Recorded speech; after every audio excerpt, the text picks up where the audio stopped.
Here with reaction to all of this, no stranger to war zones herself, is Fox Nation host Lara Logan. Lara, your take on today.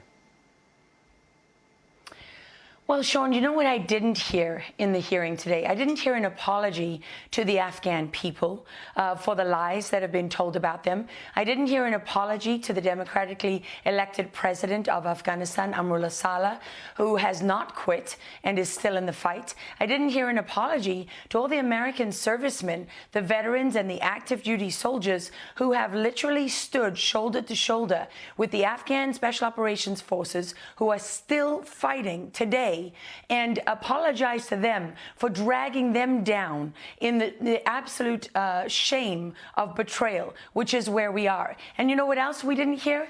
Any mention of what we're going to do about it, right? Everybody's acting like this is over. It's some kind of done deal. And so, you know, we need accountability. But what about we need action to reverse what's happened now?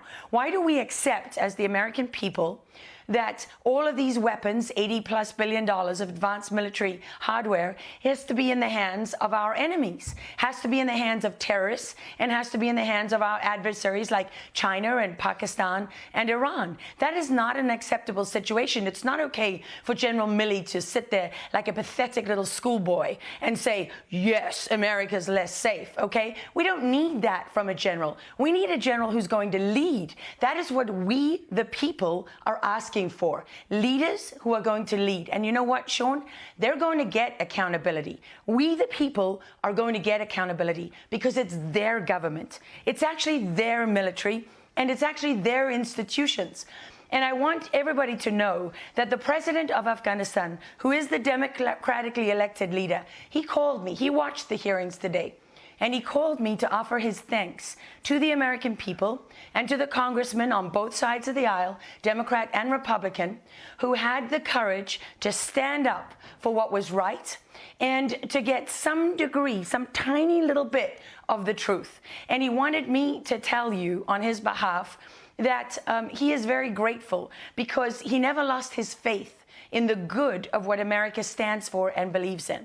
And the other thing that you should know is that the resistance that they want to write out of history, right? The CIA and all the other, information warfare operatives out there have been very busy pushing their false narratives that the Afghans all surrendered, that you can't buy willpower, thanks, General Austin, and so on. Well, they want you to know that in the last 48 hours, they've killed hundreds and hundreds and hundreds of Taliban all across Afghanistan, that the fight has not stopped. It's continuing to this day, and that a representative for the democratically elected government of Afghanistan and its president, Amrullah Saleh, will be present at the United Nations in New York at the General Assembly, and they will have something to say at that meeting. And, one thing, Sean, that is being left out of this whole conversation that is the most critical of all when it comes to what we do moving forward is Pakistan. Because the truth is, yes, there was corruption in Afghanistan. People can point fingers at the resistance, at the Taliban, and so on, and there's plenty of blame to go around, right, and accountability. But this is what has been true from day one. It's the simplest thing of all about the entire conflict. You cannot defeat an enemy who isn't in the country. That's it.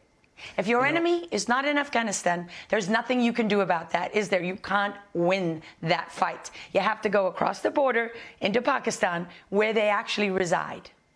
And if we were going to leave $80 billion worth of military equipment, the most sophisticated, the latest, greatest, best technology on the face of the earth, maybe we could have left it with the people that actually wanted a free Afghanistan, not the terrorists that now control the Black Hawk helicopters and the drones and the night vision goggles, yes, and the billions of dollars of equipment. Lara, thank you. We appreciate it. We still can, Sean.